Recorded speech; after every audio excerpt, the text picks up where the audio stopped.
అదేంటంటే 2010/2 2010/3 అనేటటువంటి భూమి.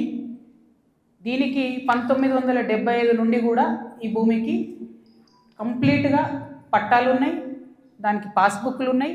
కంప్లీట్గా ఇది ప్రైవేట్ ల్యాండ్. ఈ ప్రైవేట్ ల్యాండ్లో 4 వ్యక్తులు, 4 కొడుకులు, వాళ్ళకి మనిషి 4 ఎకరాలు వచ్చినాయి. ఈ మనిషి 4 ఎకరాలు వచ్చినటువంటి ఈ భూమిని అక్కడ ఒక కంపెనీ ఉంది, టేకంషా అనే కంపెనీ. ఆ టేకంషా అనే కంపెనీకి 37 ఎకరాలు ప్రభుత్వము అమ్మింది ల్యాండ్ ఒకప్పుడు. వాడేం చేసిండు, ఆ అమ్మిన ల్యాండ్తో పాటు ఈ ప్రైవేట్ వాళ్ళ భూమి కూడా లోపలేసుకొని కాంపౌండ్ వాళ్ళు పెట్టుకున్నాడు. ఈ ప్రైవేట్ వాళ్ళంతా కాంపౌండ్ వాళ్ళకి పోయింది కాబట్టి వాళ్ళంతా ఈ రియల్ ఎస్టేట్ వ్యాపారంలో ఉన్నటువంటి మా హస్బెండ్ ఇంకా కొంతమంది దగ్గరకు వచ్చారు.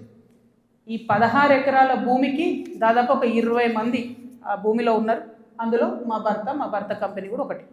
ఇది మొత్తం ప్రైవేట్ ల్యాండ్ మాది, నువ్వెట్లా కాంపౌండ్ లోపల పెట్టుకుంటావు అని చెప్పి ఒక 9 ఏళ్ళు నడిచినట్టుంది ఈ డిస్ప్యూట్ నాకు తెలిసి. ఇది మా ల్యాండ్ అని వీళ్ళు, కాదని వాళ్ళు. ఫైనల్గా 2019లో లోక్ అదాలత్లో, ఇగో ఇది బీఆర్ఎస్ గవర్నమెంట్ ఇచ్చిన పాస్బుక్, అది ప్రైవేట్ ల్యాండ్ అని చెప్పి ఫైనల్గా లోక్ అదాలత్లో 2019లో ఈ టేకంషా అనే కంపెనీ, ఈ 16 ఎకరాల ప్రైవేట్ పట్ట, వీళ్ళందరూ కూడా కాంప్రమైజ్ అయింది. 2019లో ఎప్పుడైతే కాంప్రమైజ్ అయినరో ఆనాడే ఆ ల్యాండ్తో నాకు కానీ నా భర్తకు కానీ సంబంధం లేదు.